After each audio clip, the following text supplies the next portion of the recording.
This podcast is sponsored by nobody. Hey dudes, welcome to Splat from the Past, the only 80s themed horror sci-fi show where things can get totally radical. Now today I will be talking with Rob Mahoney. Rob is a major horror fan. He's a frequent guest on Greg Gilbert's podcast, Python's Paradise. That's how I became aware of him. He and I have both contributed to 13 Fanboy, and he has a YouTube channel called Mahoney Massacre, where he reviews all the classic horror movies and so forth.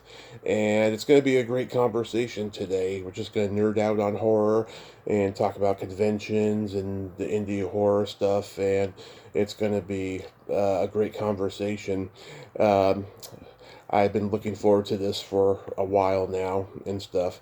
Um, he's a character, this guy, and I think it's gonna be a great conversation. Man, Christmas December is really, really awesome. I'm having much better guests than I thought I was going to have this year because I ran the gamut with so many Christmas guests from previous years that I'm organically getting all these Christmas guests, and I'm getting non-Christmas guests as well, like Rob, for instance. And it's just been a fantastic, blessed month. You know what today is? It's the 35th anniversary since Simpsons Roasting on an Open Fire premiered, by the way. The very first episode of The Simpsons, and I love that episode. I did a deep dive on it 5 years ago with Mimi Pond, which I don't think she had a very good time during that conversation because so much of what she wrote got changed in the editing process and what have you. But it was nevertheless a decent conversation. Go take a listen to it. But this has been a fantastic month, and it's going to keep on getting fantastic until Christmas next week. So yeah, here is my interview with Rob Mahoney.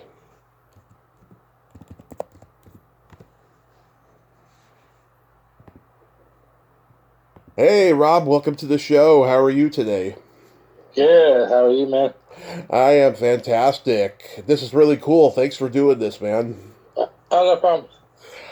So, going back in time, do you remember the first horror movie you ever saw?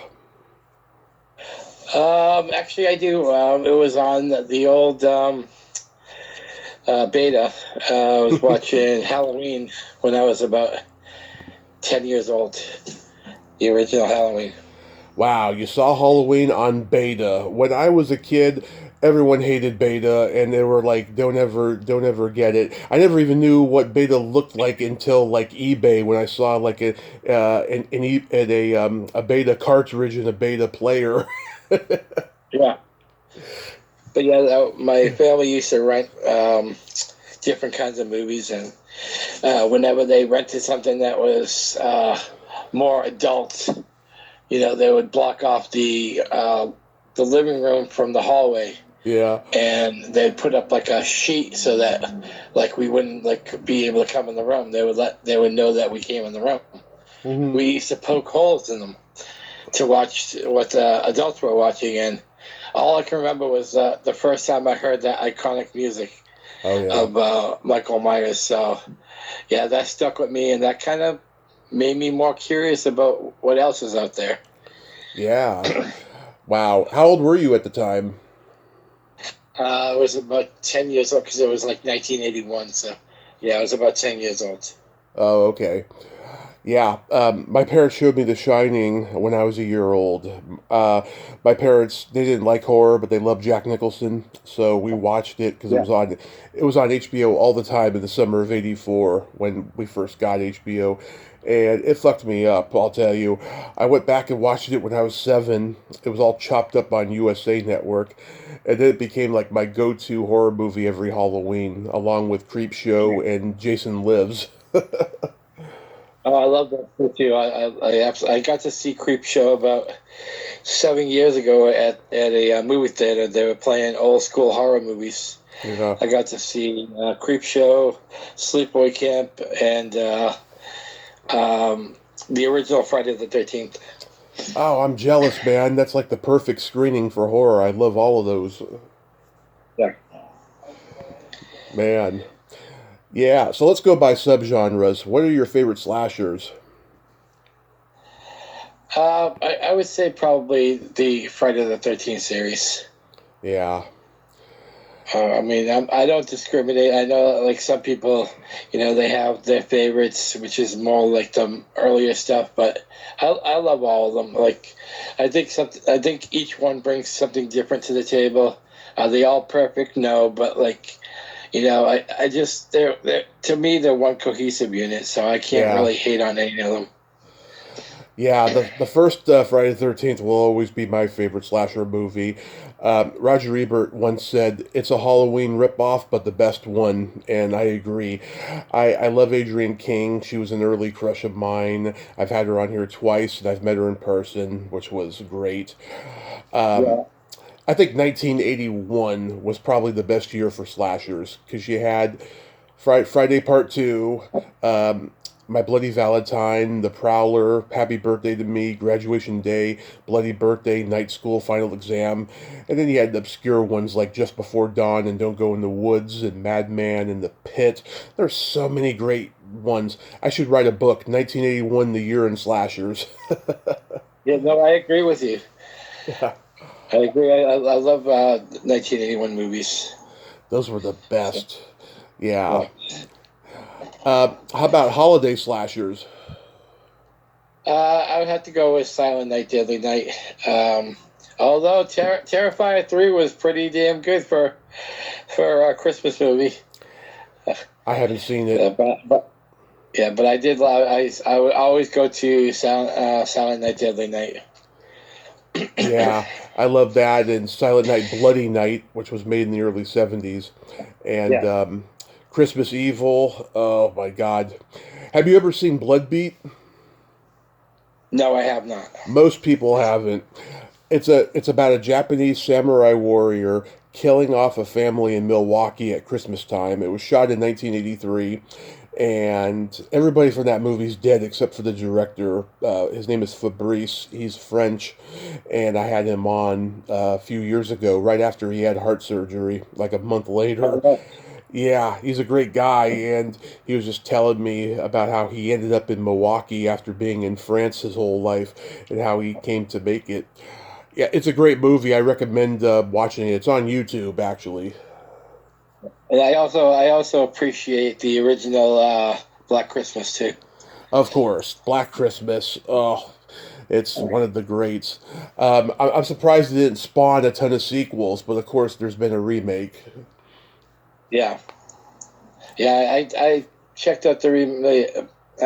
Nah, I have to go back to the original. Yeah, it's a great movie. How about zombies? Oh, that's easy. The original Day of the Dead.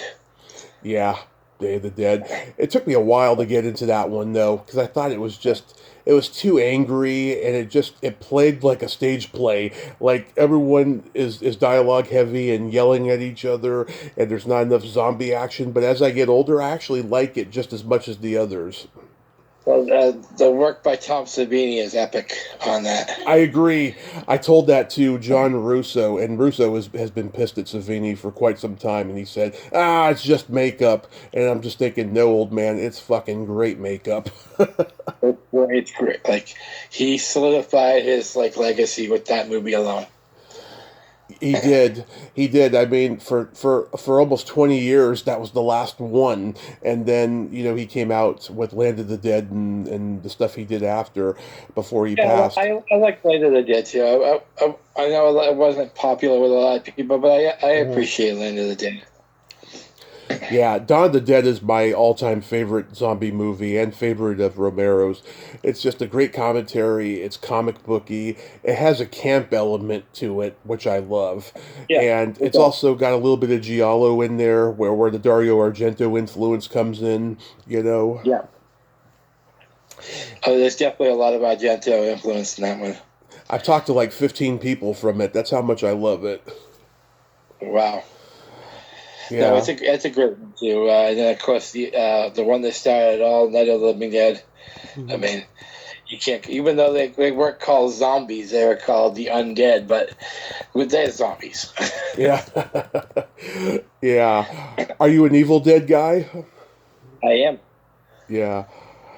I got to meet Bruce Campbell, so Me too. that was a highlight of my life. Like, I pretty much froze on set. Like when I got to meet him, like they were like, because he had a line of like 200-300 people, Yeah. so everybody had literally about 60 seconds to be with him, and like I literally had like 3 words.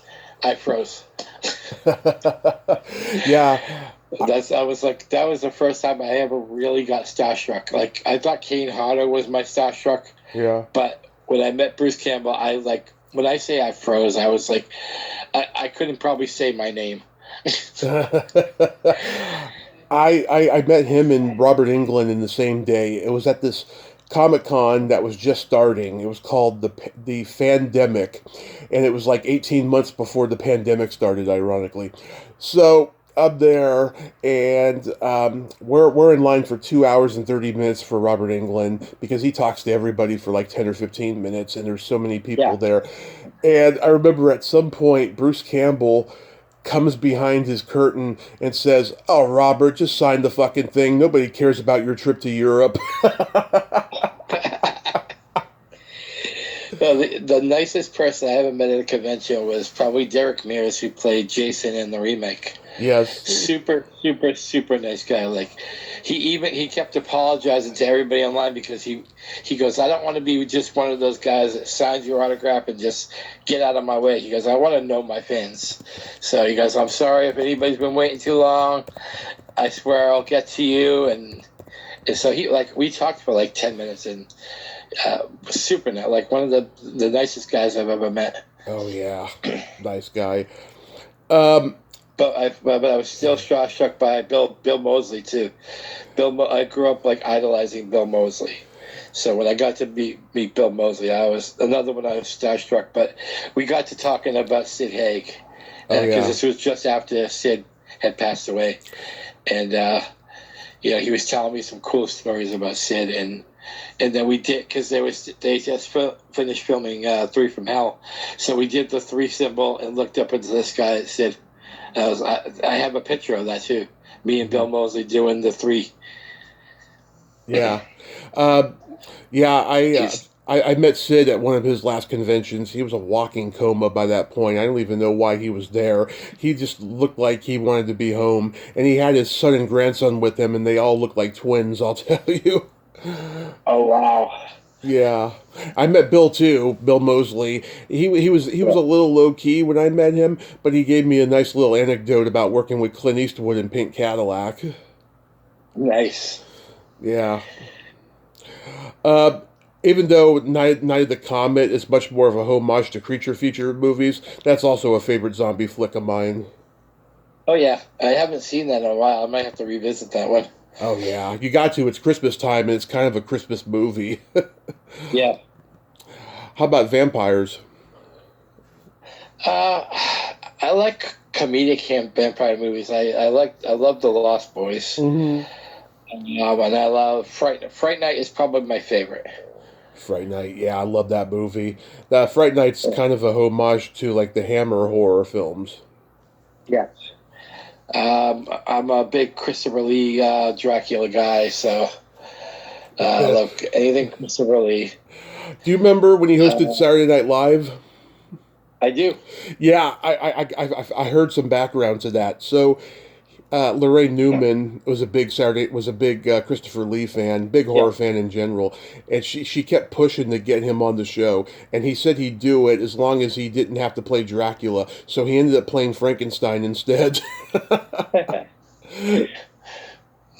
Oh, that's funny. I'll have to look that one up.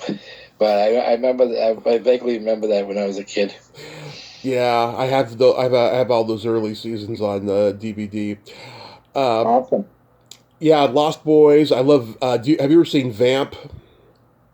I have, yes. I love that. Dee Pfeiffer's been on here twice. I did an Instagram call with her on here 2 months ago. Oh wow. I even love vampire comedies like Once Bitten or My Friend's a Vampire or Beverly Hills Vamp. Yeah, I haven't seen Beverly Hills Vamp in a while, but yeah, I like the other two. And a couple of years ago, I went to see Renfield, which was very good. Mm-hmm. I went in with kind of low expectations, but Mm-hmm. man, Nicolas Cage knocked it out of the park as Dracula. Yeah, If you haven't seen Renfield, check it out. I'll check it out. Yeah, and I'm so skeptical. It's more comedy than horror, but like Mm-hmm. it there's a great scene where he pays homage to the old school like 60s and 50s Draculas.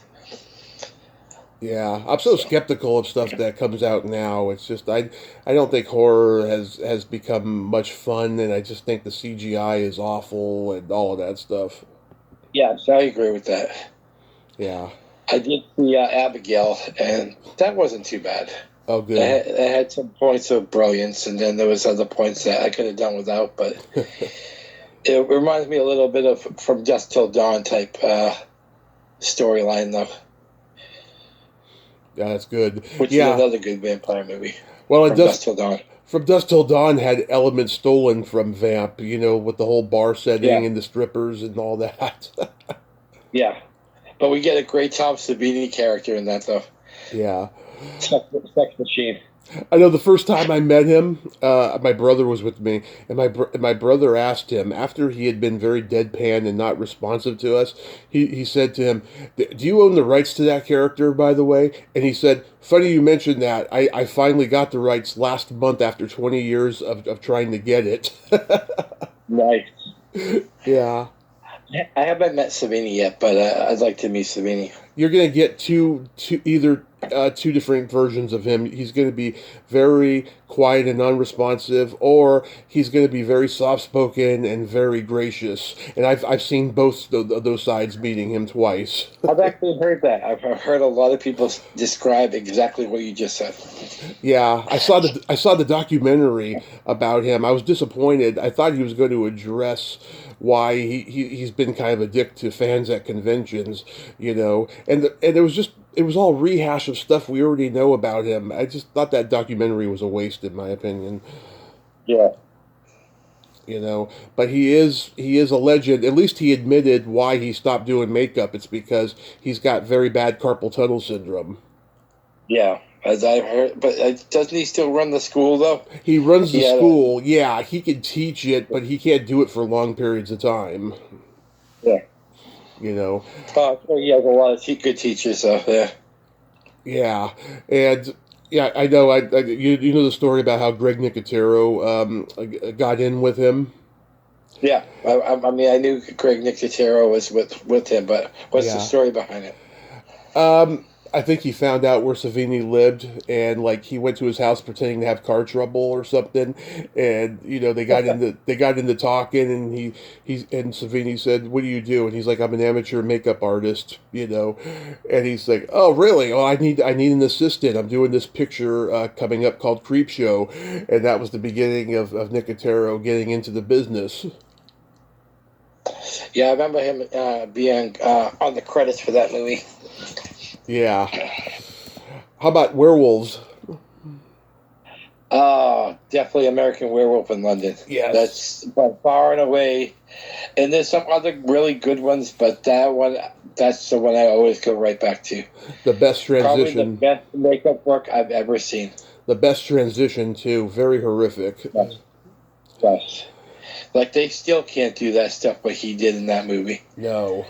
And the funny thing is, John Landis wrote that script like in '68 or something, and Baker was going to do makeup for it from the get go, but Baker was assigned to do The Howling, and so he ended up dropping out of The Howling and had his protege Rob Bottin doing The Howling makeup, so he could go do an American Werewolf in London because he was committed to that project for a decade, and I think it worked out for the best. I think, they both are standalone films and they both work very, very well. The Howling's my favorite werewolf movie of all time. Howling is second, and then third is actually a movie called Bad Moon. Bad Moon. Was excellent movie. If you haven't seen that one, I haven't seen that one. It's with the guy who plays Eddie from Eddie and the Cruisers. Michael Pare. Yeah. That guy was my hero growing up. I just thought he was this badass. You know, he did so many great movies where he was just this badass guy. You know, I always wondered why, you know, he didn't become huge after Streets of Fire. Yeah. No, I know that's a great movie. Obviously, both Eddie and the Cruisers were great. Yeah, my dad loved those. I loved him and hate on part 2, but I liked Eddie and Eddie part 2. Yeah, I interviewed an actor from it. He nearly fucking got injured and killed during the scene where they were shooting at like the Hollywood Bowl or wherever that venue was. Yeah. It was crazy. Have you ever seen Lone Wolf? No, I've seen Lone Wolf McQuade, but No, not Lone Wolf. Not Lone Wolf McQuade. No, this is an obscure, locally shot werewolf movie. It was up in Colorado in '88, I think. And I interviewed the director, John Callis. That guy was a very intense force of nature, and it's a pretty good bad werewolf movie.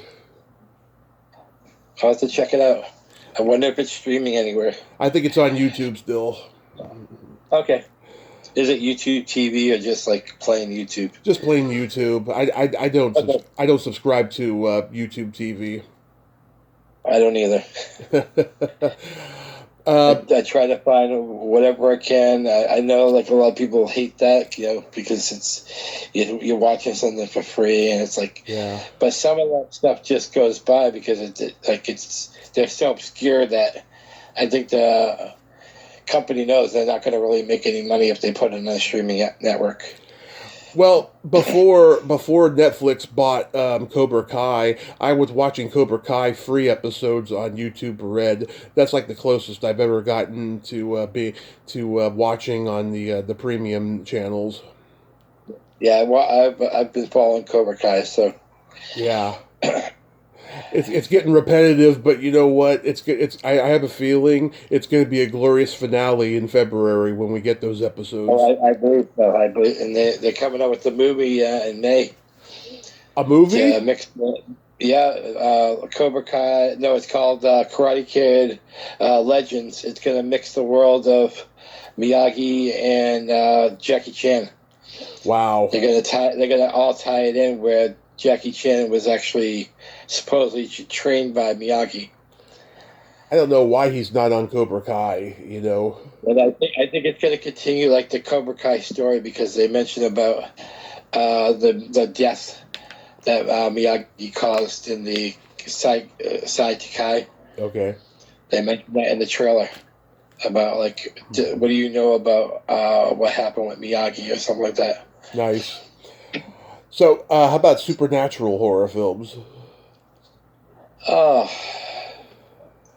don't know if it's a supernatural, but I'm thinking of that. Was it Deadly Friend? I mean, yeah. That's kind of I like a lot of Wes Craven stuff. So, like, I know Wes Deadly Friend didn't get a lot of love, but I thought it was great, and I'm a Christy Swanson fan, so. I was until I met her. But I heard she's not a nice person. No, she's a Trump supporter. You can see it on her Twitter, and I just get turned off now. I can't watch anything she's in. Like I love The Shining, The Fog, and even Nightmare. The Fog is great. Even Nightmare on Elm Street and Phantasm. You know, they're supernatural slashers. You know, I like those. You know, my dad's a big like supernatural guy, even though he doesn't like slashers. He you know he's into like you know ghost stories and stuff. You know, Poltergeist. Oh my God, that movie is so scary and so cursed. You know. Yeah.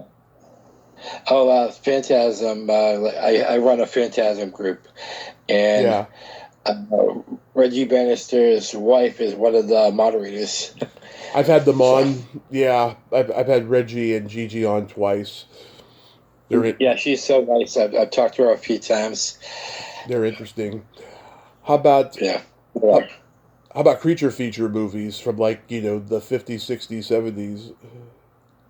Oh, I like the old Wolfman movies. Mm-hmm. Um, Frankenstein with Lon Chaney. Mm-hmm. Nice. Um, like I already mentioned about Christopher Lee and Dracula. Yeah. So anything like to me, anything Christopher Lee touches is gold. So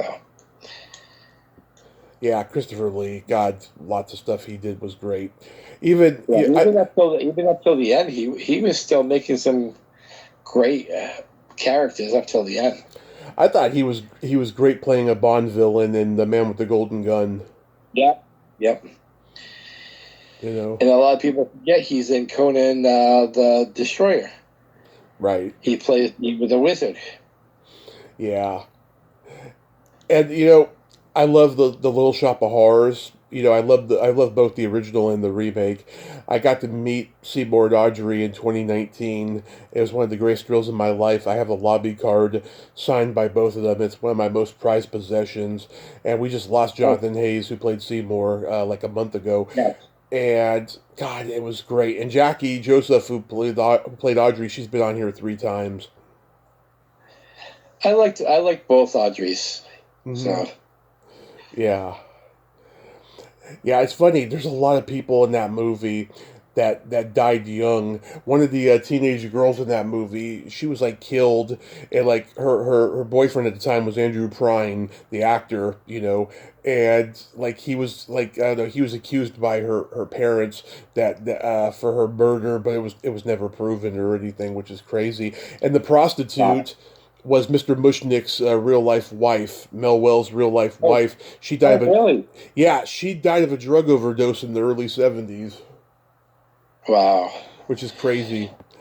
Yeah. I've always wanted to know the woman who wants to present Seymour with an award, Mrs. Fuschtwinger, Lynn Story. I always wanted to know if she was still alive because she played a beatnik girl in Bucket of Blood just before that. That's right. I forgot about that. Because I asked Jackie, and she said, I don't know. I haven't seen her in like 50 years or whatever. And I was like, damn it. God, it would be interesting to know what happened to her. Yeah, which leads me to my next question. So, do you go to conventions much? And like, when did you start going to conventions? Actually, I've only been to one convention, and like you Hmm. mentioned, the convention you got to meet Hmm. somebody that was just before the pandemic. Mine was just about 5 6 months before the pandemic. It Wow. was Rock and Shock out of Worcester, Massachusetts, which actually Rock and Shock ended because of COVID. Yeah. Because they ended up transforming the convention center into a rescue hospital. So. But that's where I got to meet Bruce Campbell. I met Kane Hodder, Adrian King. Felissa Rose was a doll. I mean, Yeah. she recognized me right away because I run a sleepaway camp group, Yeah. and she chimes in once in a while. And she saw me in line, and she was about to go on break, and she runs up from her table. She's like, "Rob Mahoney!" Hmm. I was like, "Oh my god!" Like, she's making me feel like the star, which I thought that was awesome. But such a sweet doll. Like, we talk once in a while because we kind of formed a friendship over the sleepaway camp group. And she loves the fact that I honor Desiree Gould a lot because Desiree, who played obviously Aunt Martha, was one of my first people to join my group, and before she had passed. And I saved her first comment about all the people in Sleepaway Camp really appreciate you, Rob, for keeping Sleepaway Camp alive. And Oh. I saved that comment and I put it in like where you could actually view it at like in the file section. You can Hmm. actually view her comments. And she loves the fact that I keep Desiree and Aunt Martha alive for the group. Oh my God. Yeah, well, her and I used to be closer, and then some shit between us happened. I don't know if you know Mikey Perez. I heard of the name.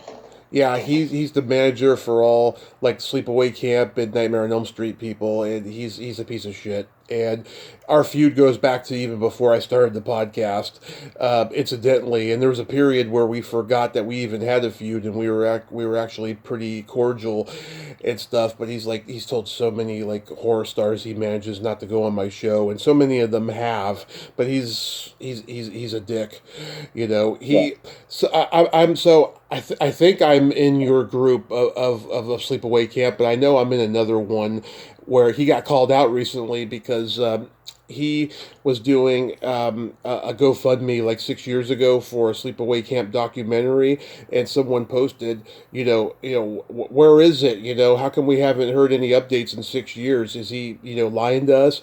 And God, that post was deleted pretty fast. I'm like going through the comments, and he's saying this: "I'm gonna sue you if you don't take this down." Blah blah blah. I'm like, oh my God. Was it the Angela documentary? I think that's what it was. I think, yeah, because I contributed to it. I remember. I just didn't know the name of it. Yeah, I remember that from a few years ago, and I think the group you're talking about is Sleepaway Camp fans. Yes. Yeah. Okay. Yeah, because we're kind of in a cohesive thing now, where like they let me join their group, and I let them join my group. So yeah. But I've had mine up for almost 12 years now. So that's how Desiree joined, because she was still, with us when I opened the group. And is Jeff Hayes in your group? Yes. Yeah, I had him on. Oh, he told me a lot of stuff I couldn't publish. I'll tell you about the drama and stuff, and Mikey and all that stuff. But Frank Pilato is part of the group too. Yeah. Jonathan Churston's in the group. So I started going to conventions in 2016. I grew up in the 80s and 90s when there were no cons except for Fangoria Weekend of Horrors. You probably remember that documentary on video back in the day. It was like the very first one, of Fangoria Weekend of Horrors. Yeah, and every year they'd come to San Jose, but my parents didn't like horror, so I never got to go. So then after my accident in 2015, I started going in 2016, and I've met some great people. E.G. Daly was great, Kane Hodder, Terry Kaiser, Christy McNichol, Kristen Baker. I've met so many great people. Yeah, I got to meet like 5 people from the Texas Chainsaw series. I met John Dugan, Grandpa. I met Bill Johnson, and Bill Johnson gave me one of the greatest gifts ever. He didn't even charge me. It was a picture of him with Caroline Williams. He had the mask on, and they were like almost kissing. And he goes, "It says that talk about chainsaw love." And I'm a huge. I used to actually work online for Caroline Williams when she used to have. She had a Facebook page. I ran the page for her, and she. I wish there was a video, because I have a whole bunch of memorabilia that she sent me, including a KO Club Red River Rock and Roll request line tote bag. I love that tote bag. But yes, a lot of people give Caroline a bad rap. But she is sweet once you get to know her. Oh, I think sometimes it's like when she goes to conventions, she's like that double-edged sword. Also, like you don't know which one you're gonna get. Well, but to me, she was nothing but sweet. So I met the hitchhiker too. Yeah. I told him, I was like, "You're the first person ever to scare the crap out of me." Yeah. He goes, "You're welcome." That's what he said. "You're welcome." Caroline was nothing but bad to me, and I'll tell you, the people that I've met at cons that were awful to me were like Linda Blair, Christy Swanson, Danielle Harris a little bit, not too much, but she still stands out as kind of cunty to me. Tara Reid was very not social, I remember, and like Elvira last year. Oh God, that was a weird experience. I'll tell you, meeting her, because she had a plexiglass, and she didn't have a plexiglass at all the other cons she went to after it. I don't know what was so special about it, in Sacramento, unless it was the con's idea, not hers. Yeah, it could be the con's idea too. I've been thinking about that recently because, I've heard all Yeah. these stories about her being great, but I've also heard horror stories about her too. But it's like, Yeah. maybe it's the con's idea for that plexiglass. I don't know. I don't know. Yeah. You know? But my favorite picture was, and I'm blanking on the name for some reason. Catherine Kame, who played Meg Yeah. from I've had her on. Sleep With. I got a uh, a professional shot with her Mhm. and Felissa Rose in full makeup. Like they had the camping outfit on, and she had her counselor outfit on. And Mhm. they after the shot, they both gave me a kiss Oh. on each cheek. I was like, that was awesome. Like that was worth because I know a lot of people hated Meg's character, but I was always like, I wish I could be that. I wish I could be in this movie to be with Meg. I had her She even on. did the MEG Meg.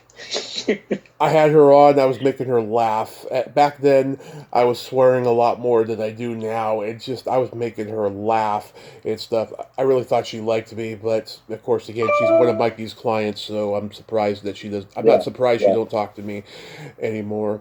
You know, but I got hooked on cons for 3 years. But then since COVID, I've been very selective from the ones I yeah. go to, and they're getting so expensive now that it's frightening. It is. I was supposed to go to one in November here in Massachusetts, but I ran into money issues, and well, that Mm-hmm. went south. But they were having a Child's Play reunion, Mm-hmm. and I was hoping to meet Christine Elise because not Ugh. only am I a fan of Chucky, but I'm also a fan of Beverly Hills 90210. She was Emily Valentine, Brandon's love interest. So Mm-hmm. I kind of wanted to get a shot with autograph with the Beverly Hills 90210 also. I didn't A lot like of people don't know that, by the way, that I'm a Beverly Hills 90210 freak. I didn't like her either. She's volatile, but Yeah, I mean, everyone has their different experiences. But I've had a lot of good experiences. But one thing I noticed after the pandemic was over, so many people were like, let's just get the autograph, signed and then get out of here. Whereas when I yeah, first started going, everyone had a lot more time and was loving having conversations. Now it's yeah. just like they don't want to be there anymore. Another guy I met who was a pretty good conversationalist was Adam Green. I got to meet Adam Green, and he was very nice. Oh He actually yeah. didn't charge me for my autograph because he said, "You sound like you're from Boston." I said, "Yeah, I was born in Boston." He goes, "Okay, you don't have to pay." him and Joe, what's his name? They have a podcast. Yes, Yeah, I've listened to it a bunch of times. I forget the name of it.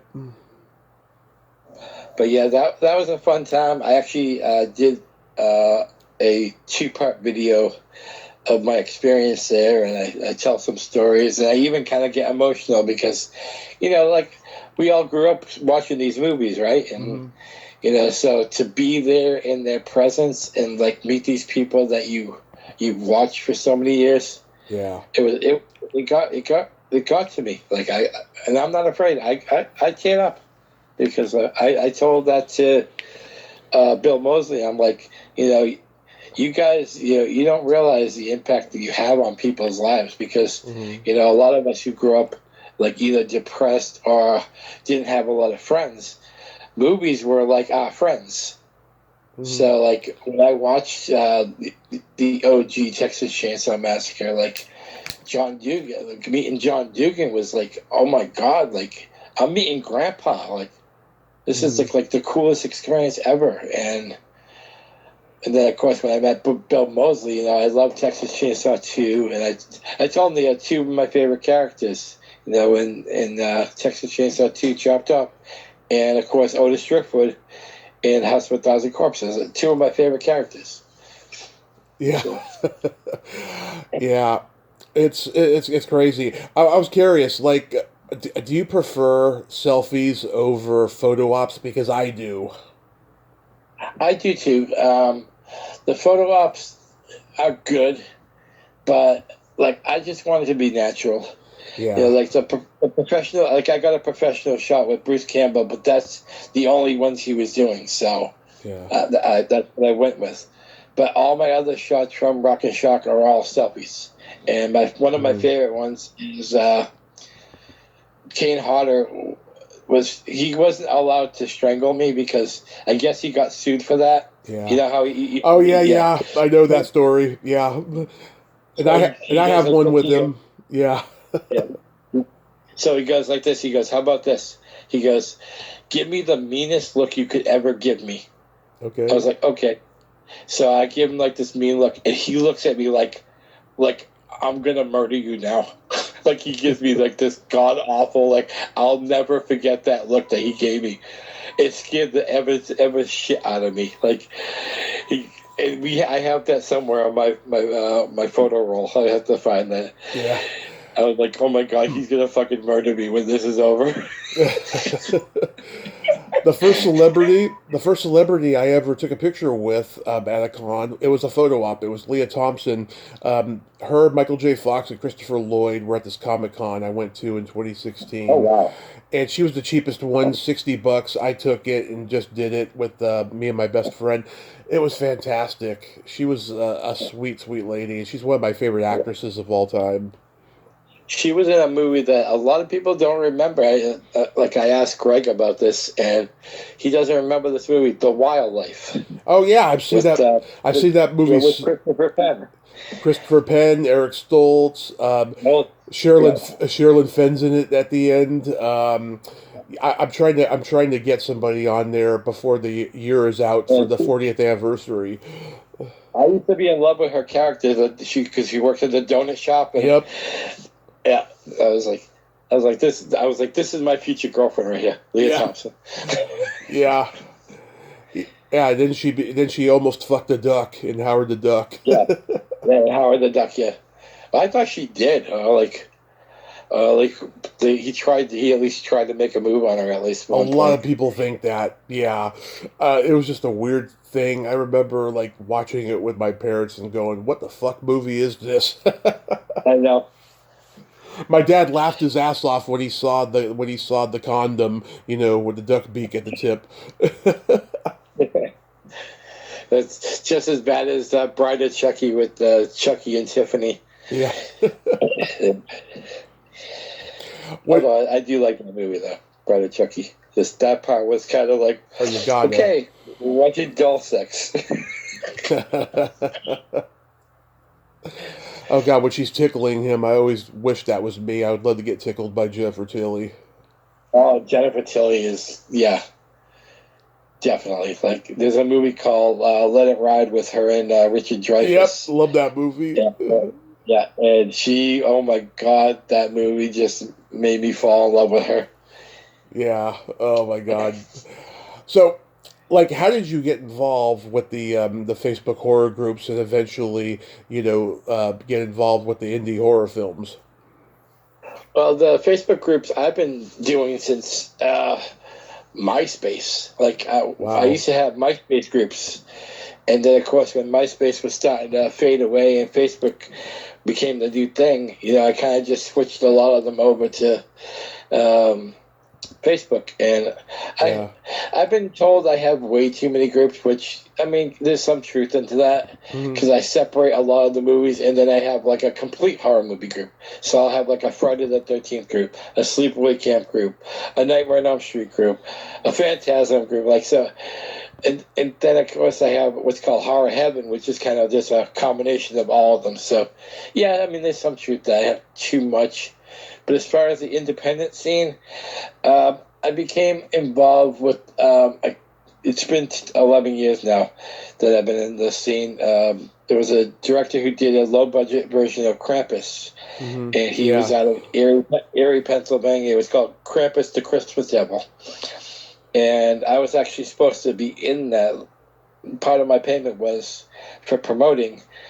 He would help me buy a ticket to Erie, and he would have a scene where I was kind of like a barback.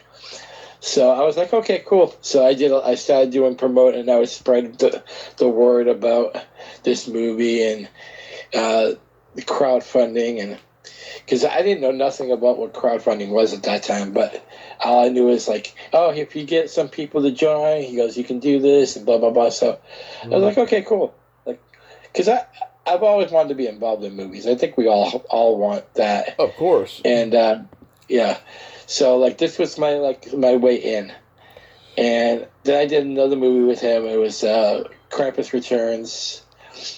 And then I started doing some. Other people started hearing about me, and in fact, one of the people who helped me start one of my groups was Tom Fridley from Part 6 of Friday the 13th. Oh yeah, I like Tom. I've had him on. Tom messages me out of the blue one day, and he goes, "I have an idea for a group, but I know nothing about like how to start these things." And he goes, "I've seen you posting these other groups that you're in. Yeah, you think we can talk on the phone?" Yeah. Like, Tom really wants to call me? Sure. So we're talking, and that's when I actually found out that he was related to John Travolta. Yeah. I could tell by the voice alone. When he got on the phone, I'm like, oh my God, is this John? Like, he sounds just like John Travolta. Yeah, he does. Anyways, we came up with the idea of combining fans and alumni to be in one group. And so he had a couple people that were on board to join my group, and then he came up with the name. He goes, it's like for the alumni, and so it's like, well, that's perfect. Friday the 13th alumni, that works. So that's how I kind of met some of my independent. When they started joining this group, people saw that I was posting different things, and they're like, "Hey, you want to help us promote a movie? Sure." So like slowly but surely, like people started coming to me saying, "This guy's doing this movie now, and this movie now, and this movie now." So like I came up with a little promotion company called Terra 81 Promotions. And that goes back to 1981, by the way. The 81 came from 1981 horror movies. So I'm now credited with, I believe it's 49 movies now. Wow. And you mentioned on the post about 13 Fanboy. Yeah. 13 Fanboy, I used to be part of the Debbie. Well, I am now still, but I had a falling out with the group for a while. But originally, when Debbie 2 came to us with the idea of making 13 Fanboy, she had me become an admin because she knew about my promoting skills. So I would start doing promotions. I think I did a couple videos on YouTube, and so that's how I got involved with 13 Fanboy. I only asked for a thank you, so I didn't do really a lot except for promoting. But part of my promotion company, I've been involved with this guy named Brian Busaglia, and 4 of our movies are actually on Tubi right now. 2 of them I'm an executive producer of. So, any residuals I do get. And the latest one is called a horror documentary called The Horror We Make. And it's basically about how actors today got into movies, starting with all the way back to like Nosferatu, and the state of horror from the beginning to where it is now. And Reggie Bannister is involved. Wow. And David Howard Thornton from Terrifier, he's involved in the project too. So that one just hit Tubi about 3 months ago. So it's a great documentary. Check it out. Anyone listening, check it out, definitely. I first became aware of you when Greg started having you on his show, and I contributed to 13 Fanboy, and my drama with that project was chicken shit compared to everybody else's. Everybody got the real short end of the stick. The issue I had was that, like, back in 2018, I had Deborah on the podcast at Greg's suggestion. I remembered her from part 5 and that she was naked, and I always thought she was hot, I had her on. Yeah. It was great. Oh my God, we were like 2 long-lost friends who just, just like we were laughing, having a good time and stuff. I had her back on that October to talk about the launch of 13 Fanboy, and it was another great experience. Then shit started getting weird, and I had her on two more times, including when the movie came out. And she's just a completely different person, you know. And the problem I had was I auditioned for the movie virtually, and I sent it to her, and I thought she was gonna, like, send me a very heartfelt thank you, even though I didn't get it, and say like, you made me laugh at least or something, because that was what I was trying to do. I was trying to make her laugh. Instead, I got a bullshit corporate thank you, and that told me where I truly stood with her. That I was just another guy that interviewed her and stuff. I felt very left out, but I just, bit my tongue on the whole thing, and then, the movie comes out, and I interviewed Judy Aronson, and it sparked controversy because, she told me that the whole Joe Zito experience of the hypothermia was all fabricated, and people are saying, no, it wasn't. It's well documented that it happened. I don't know why she told me that, and I don't know why she did my podcast after telling me for 4 years she was going to do it. I don't know why we had the good experience that we did. It's all weird, but that was my experience. But finding out that people like you and Greg had a bad one, it's just it's eerie, is what it is. Me, my experience wasn't so much, I guess, with her. Mm-hmm. It was my. I told Deborah one time, I'm like, you brought me on to this train because of my experience, but every time that I have an idea, you keep shooting it down. Yeah. And I'm like, so I said to her, like, why did you bring me on then? Like, if you're not even gonna like entertain the thought, I don't know why you brought me on here. Mm-hmm. But and then I found out later it was because of my promoting. Like, all she cared about was my promoting. She didn't care about my ideas. Yeah. She wanted everybody to promote what she called going to be the greatest Friday the 13th experience ever. And there are parts I enjoyed. Mm-hmm. But I think she dropped the ball on at least half the film. Yeah. I say out of I do a 5-star rating. I think I gave it like a 2.5. It's not terrible, but there was so much more potential. Yeah. For that movie. I loved Lar in the movie, and I loved Tracy Savage. I thought they were the highlights of that movie. But yeah, I was all in all disappointed with it. I remember her telling me there was going to be tits and ass in it and blood, and not surprisingly, a lot of the people in it are in Hollywood, and there's a lot of woke shit going on. So I'm surprised that shit didn't end up in the movie. Yeah. No, I know, and I also enjoyed CJ's role, but I thought they should have kept Tom Matthews. Mm-hmm. I was always that was one of the things I did mention too, because I noticed more and more they were adding more female cast, and I had been talking to Tom Matthews at that time, and I thought he was kidding, because I was talking to him one day, and he's like, I'm not sure if I'm going to be in this movie. And I was like, I put like an LOL, and he's like, no. He goes, actually, I'm pretty serious. Like, he goes, I keep getting contacted that my role is shrinking and shrinking and shrinking. And I had mentioned to Debbie Sue Voorhees, and I'm like, I say, I'm not telling you how to make your movie, obviously, but Tom Matthews still has a lot of star power. Yeah. Like, he's probably one of the more popular ones in the whole series. Why are you cutting his role down? Yeah. And she goes, none of your business. I think I do, and I have a theory as to what happened. I have a theory. When Corey Feldman came on board, and he threw Brian Peck under the bus in that pedophile documentary, right?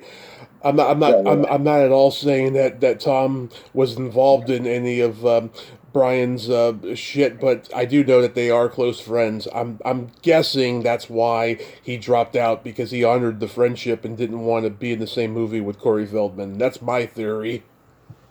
But here's the thing: is Deborah didn't even want to tell fans that he was not even part of the movie anymore. I know, that was weird. She was promoting the poster that still had his face on it.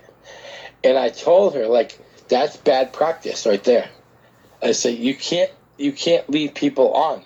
But of course, at that time I was under, non-disclosure. I couldn't talk about it. I could talk to her about it. Mm-hmm. And the reason she had an issue with me is because I broke it. Yeah. Because my side that tells the truth kept saying, I don't care what happens to me. I need to let people know. And I did a video on the deceptions of 13 Fanboy. Mm-hmm. And that's why I became on her hit list, as well as Judy Aronson. I still don't know what Judy Aronson had anything bad to say about me. I never talked to her. Yeah. But apparently, Greg's friend Carrie Yates got a message. She's great. I love Carrie. Judy Aronson one day, and mm-hmm. Judy Aronson said, "Do you know Rob Mahoney?" Yeah.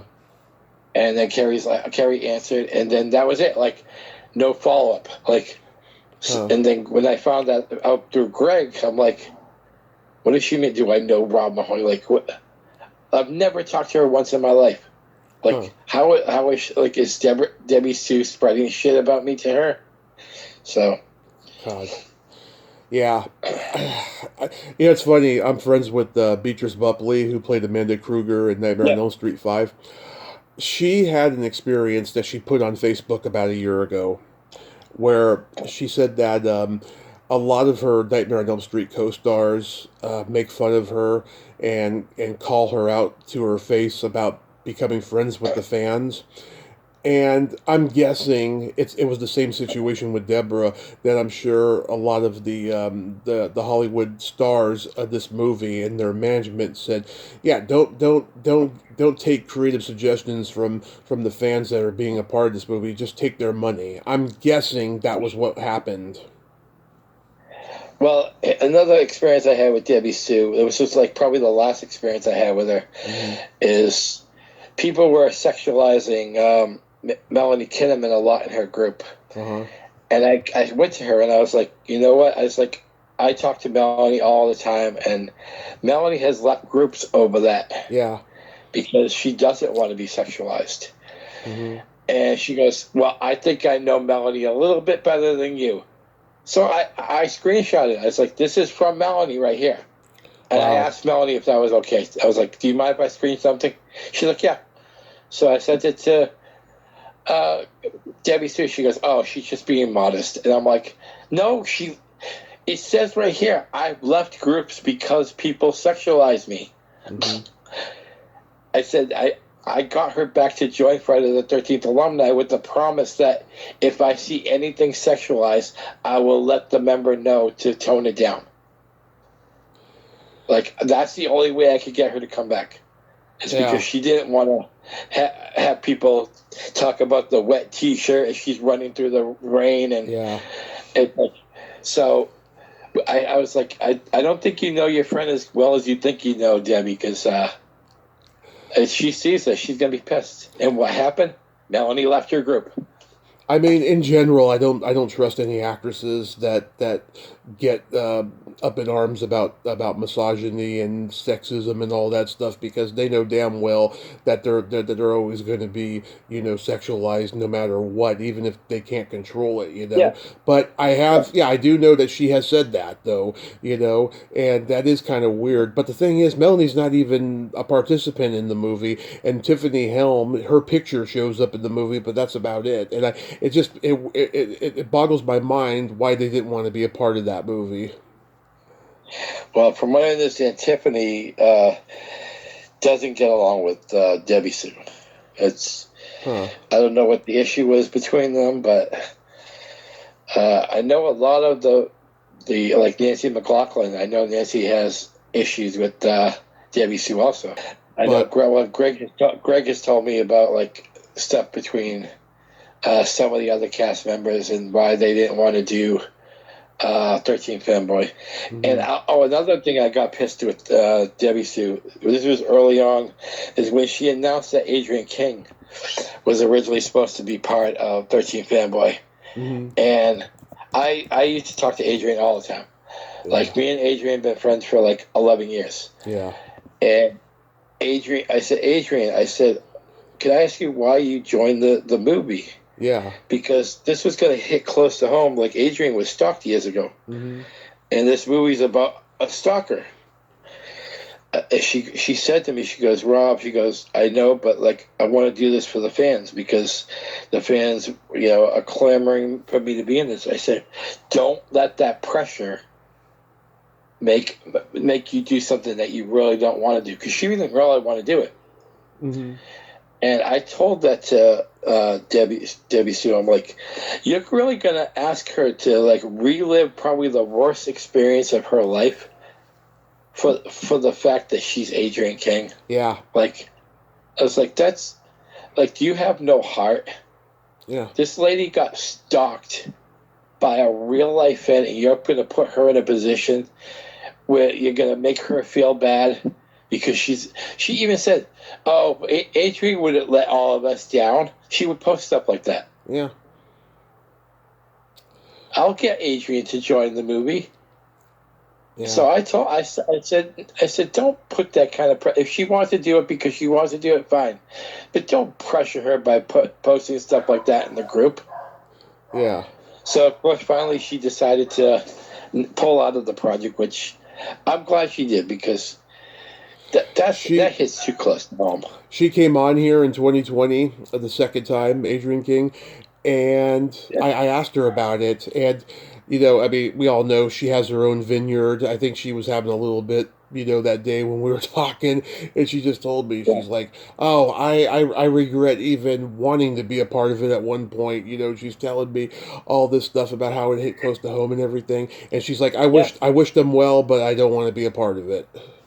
But that was a lot of that influence was from me when she told you about that hit close to, and I told her that, like, I was like, I know you want to do this for the fans, and I know, like, you would probably sacrifice your own feelings for it, but like, don't let anybody pressure you to do this. Yeah. And then she ended up doing some other project, I think. So. Yeah. Have you heard of this documentary, Fred Heads? I have. I haven't done a lot of research on it, but I've seen it floating around Facebook. I can tell you firsthand. So I contributed to it in 2017 when it was first launched. I had just started the podcast. It was brand new. I was brand new in the podcasting world, everything. And I had the two girls, Paige and Deandra, on here at different times. And it finally got released 2 years ago. It was nothing like it was promised. They said they were going to go to cons and interview fans, which they did. But then they said that they wanted fans to send in on-camera interviews. I did that.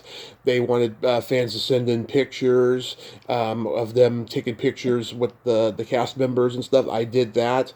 And when the movie came out, there were some like fan pictures shown, but not a lot. And all it was like 2.5 hours of Paige and Deandra at the table with fans that check all the boxes in cultural appropriation who have been affected by the series, gay, trans, black, whatever. And it was just like, God, I'm glad my name came up at the end in the special thanks, because that was a big part of the deal. But like, I did not sign up for this, and it's just it was lame in my opinion. Oh yeah, and if I could give some advice to people who want to contribute to independent films, like I said, I've been doing this. January will be 12 years. Yeah. Is do your homework. Yeah. Ask them like what the money's going to go for. Ask them if they have like these stars signed, because a lot of times they will promise this one's going to be in it, this one's going to be in it, but they don't tell you that they're in it only if we can make our goal. Yeah. So really do anyone out there listening to this, really do your homework before you go into your wallet and pay for perks, because perks today are not cheap. No. Over 12 years, they've gone up so much, and I don't want anyone out there regretting because there's a bunch of films that I've regretted throwing money to. There's one particular movie called Halloween Lives that I probably spent over $500 for.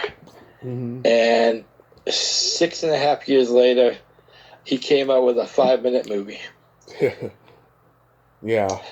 And I pulled myself out of that project about 2 years before that because not only was he not delivering anything, but he was trying to prostitute his women by asking them to do video dates.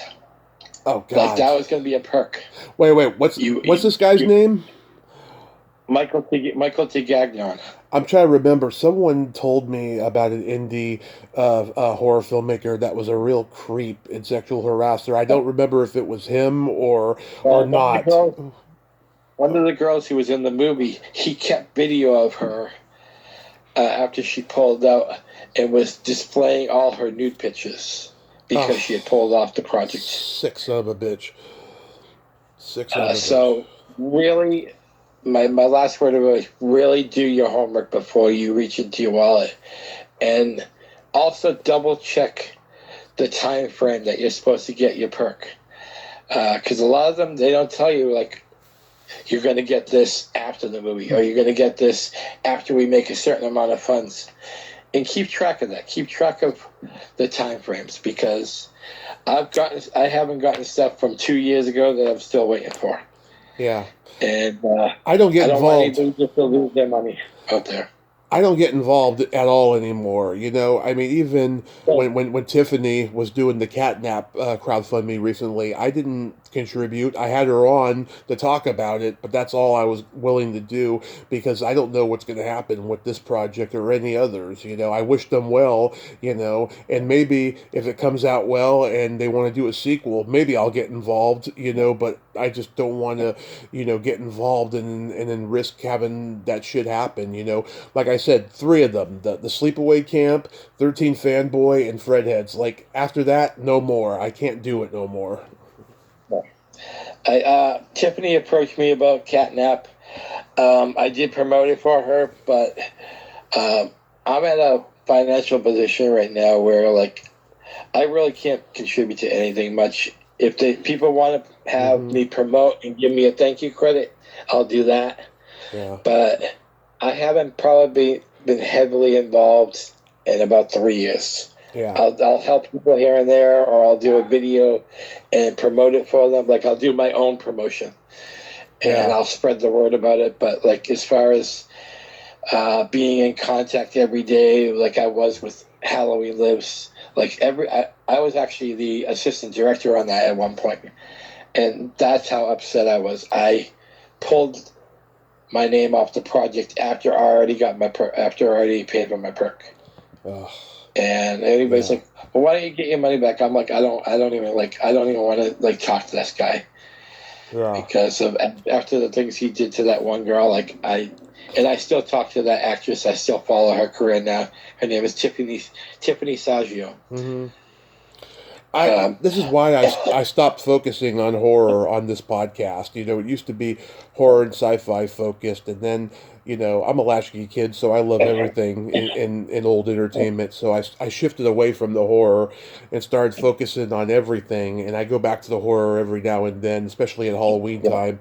But I guess I just got sick of the toxicity. You know, I stopped posting in horror groups my episodes because I would get all these trolls saying, "Oh, so and so is lying," or, you know, "Why is this black screen? Why don't you put a picture up?" I just got tired of all that shit. And then my friend Colleen Wingfield, she has a couple groups, one of Night of the Demons and one of Michelle Bauer, and I had a couple trolls the other day I blocked, like, commenting on the video, and she's like screenshotting and showing me what they said, you know, and Greg knows one of these guys, because one of these guys has been on his show, and he's a fucking weirdo. Oh, Greg's told me about a lot of horror stories about some of his guests. Yeah. No, Greg's a good dude. Like, me and him had a falling out at one point too. Me too. But we talked it out, and it was a lot of more misunderstandings, and he was kind of glad that I answered his message. Like he's like, hey, like, can we like bury this and blah blah blah. So I always appreciated him coming to me for that, and Yeah. now we talk regularly, and so yeah, all three of us now share one common denominator: 13 fanboy.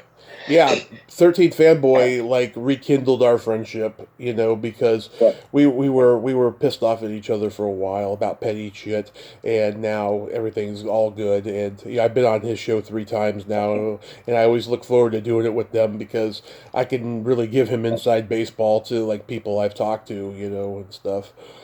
Um, so your YouTube channel, I mean, like you've had it for a long time. Do you post content like all the time?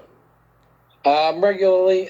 Sometimes I'll get lazy, but like right now, my podcast is actually on hold right now. Mm-hmm. I'm trying to come up with a new idea. But the podcast I'm currently doing is called Mahoney's Madhouse. It's kind of a variety of different genres. Sometimes we'll hit horror, but the last one I think I did was Revenge of the Nerds, 1984. Yep.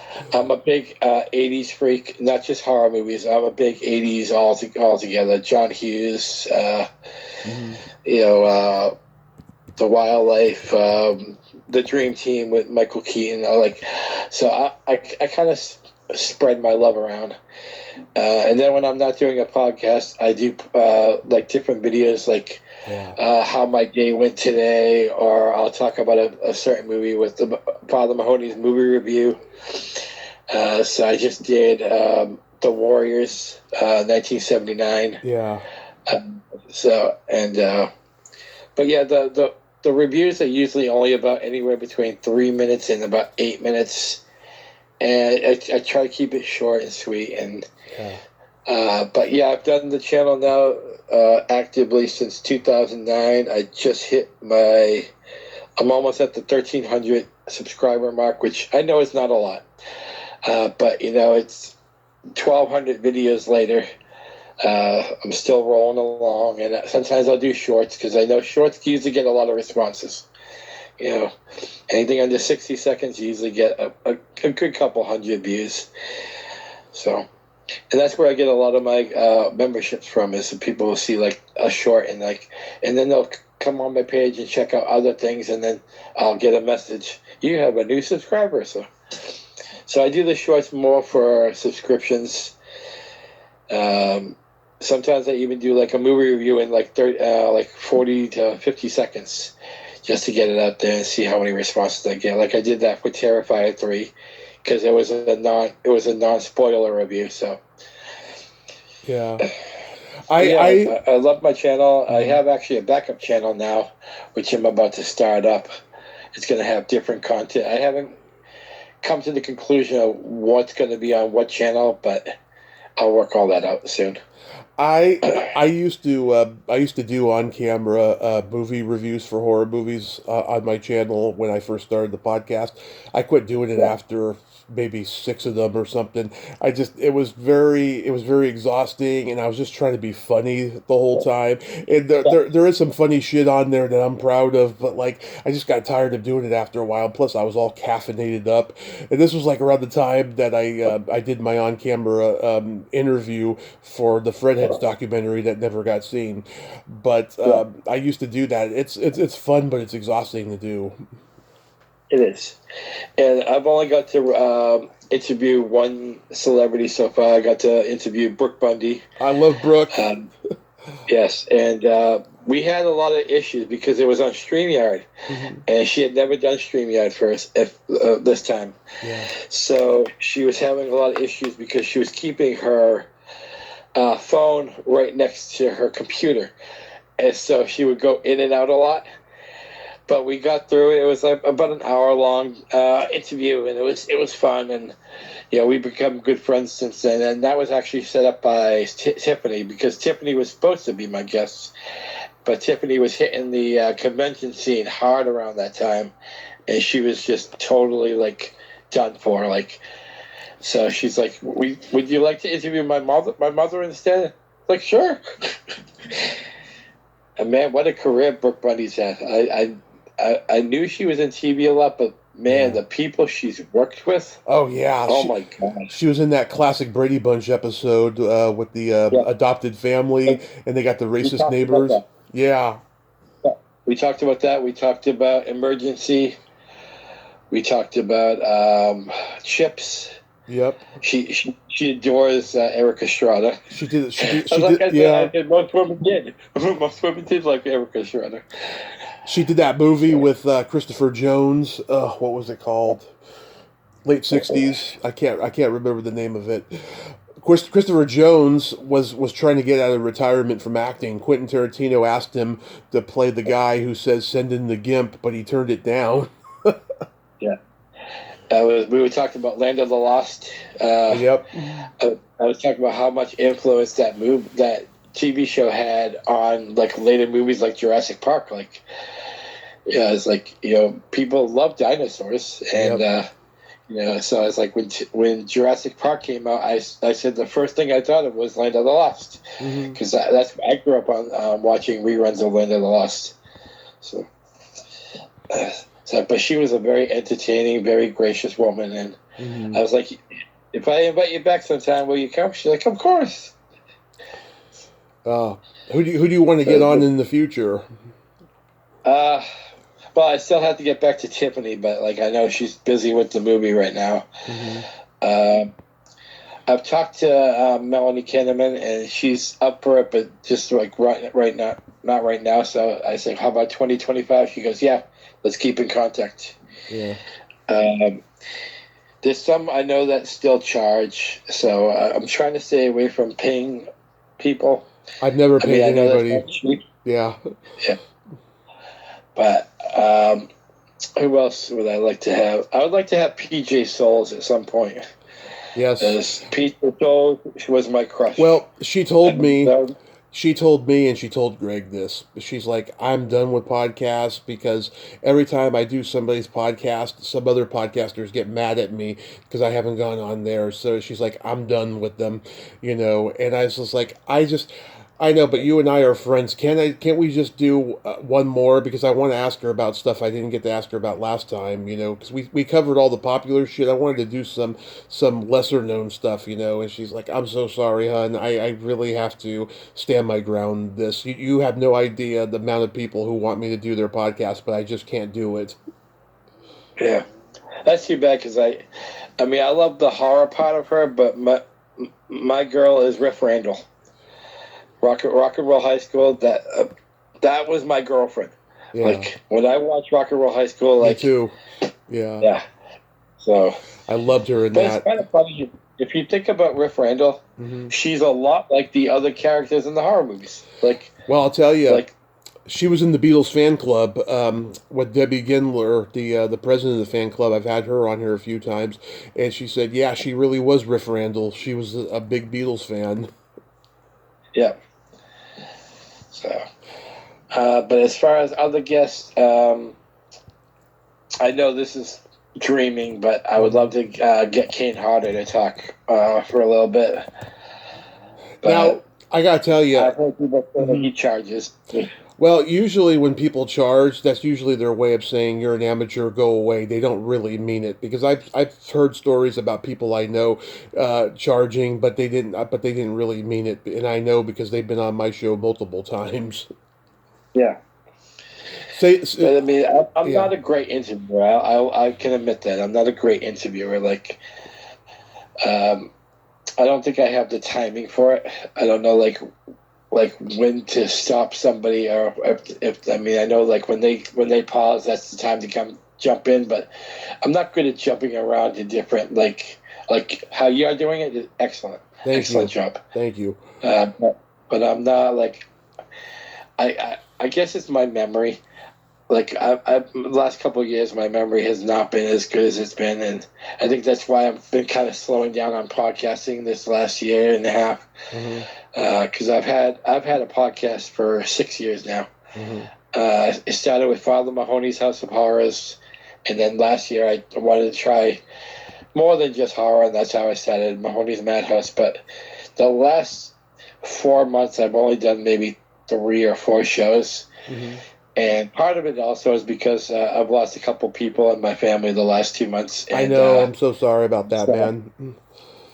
So it's been hard to even concentrate on the channel, but I've been still trying to do it. So I've been doing a lot more shorts lately because shorts, obviously, they don't take a lot of time and are a lot of effort. But movie reviews, I've done like 46 now. I think I'm up to now. Mm-hmm.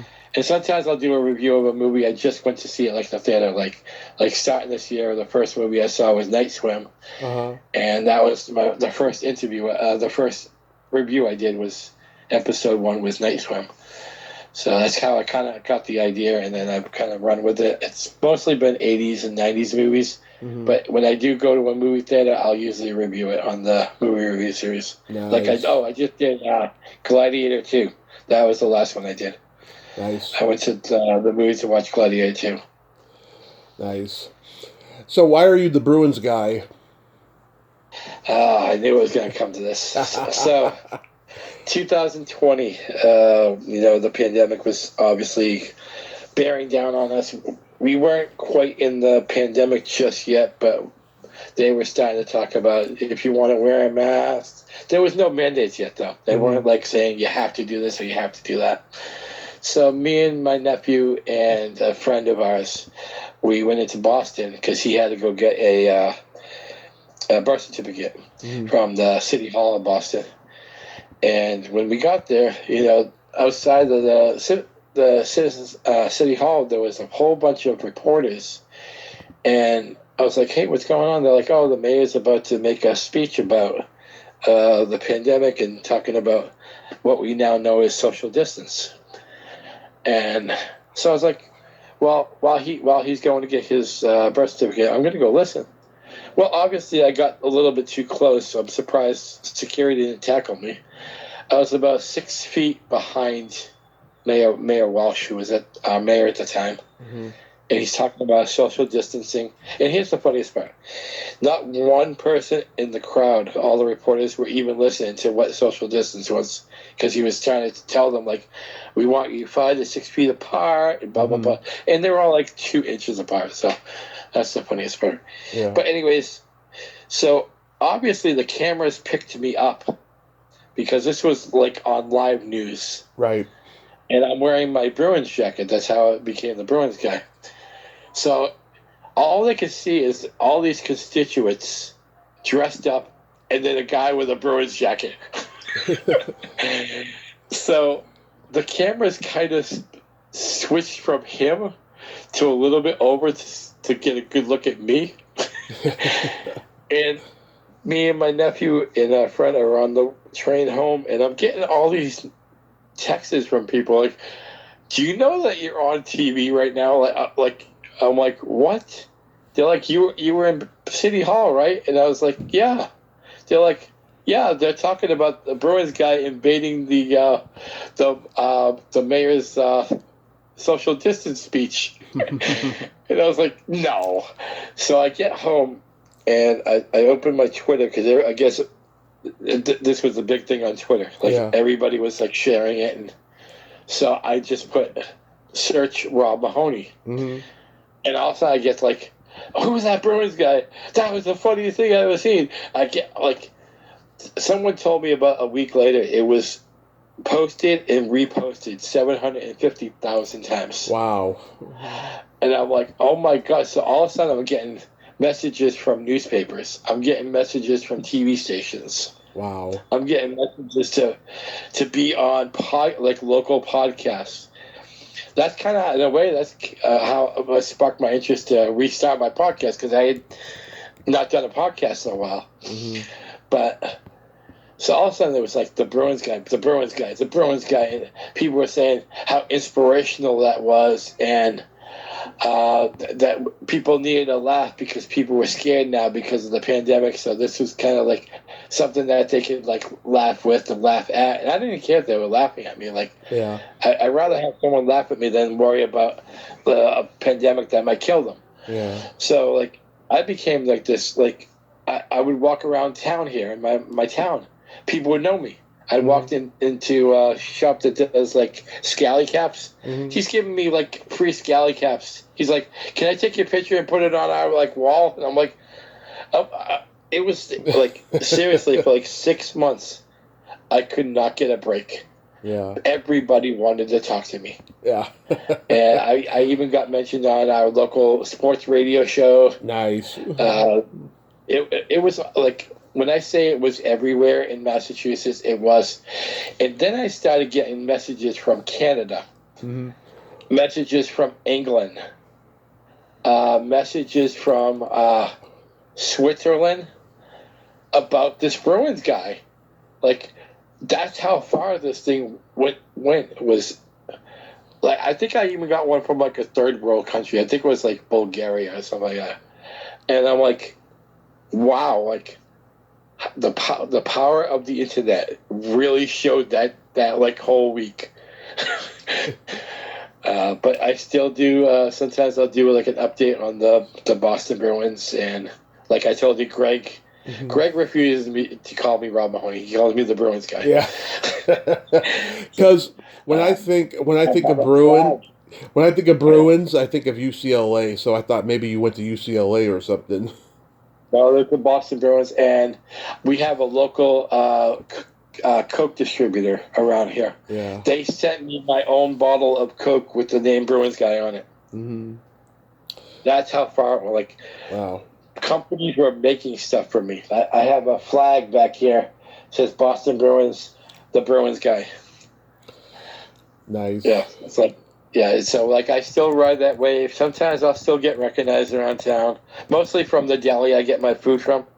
When I call, I say, "Yeah, tell Tom it's the Bruins guy," and then Tom will especially make it for me. Like, he's the owner. He has people that make the sandwiches. He'll make mine personally. And he'll load it up. Like, if I want ham and cheese or ham and turkey and bacon, he'll load it. Nice. And then I'll walk in and I'm like, "Hey, Bruins guy, what's up?" It's still kind of cool. It's still cool. Like, you know, to have that. You know, what the saying goes? Everybody has their 5 minutes. Andy Warhol. Yeah, 15 minutes of fame. Everybody has their 15 minutes. My 15 minutes has now gone. Well, next March will be 5 years. Awesome. So that's the Bruins guy story. Yeah, it's pretty cool. I got a whole bunch of hats on my wall. I have a hat, like it's like a wall hanger of hats, and like I got 10 like Bruins hats on the wall. Nice. Well, Rob, I thank you so much for coming on today, and I'm glad that you're living your best life, keeping the classic horror alive, and I hope you have a Merry Christmas, a Happy New Year. Go ahead. For anyone listening, if you want to check out my channel, it's Mahoney Massacre on YouTube. Check it out, subscribe. It's for free. So I don't do any of that Patreon stuff. All my stuff is because I love to do it. So come on board and give me some suggestions too. Okay, if you want me to do something that I haven't done yet, let me know. Thanks. All right, you be safe, man. Happy holidays. Thank you for coming, having me on. All right, bye-bye. Bye-bye. Well, there you have it. Rob Mahoney. Ain't he a cool dude? Nice guy, huh? Been through a lot. Oh, I love how he didn't hold back on 13 Fanboy. It's just, God, that was just a fucked up situation. But I'm so glad he came on and we got to talk about that shit. And he's a great guy. Go check out his channel and subscribe. Well, until next time, this is Tommy Throwback Kovac saying there's no shame in living in the past because the present sucks. Later, dudes!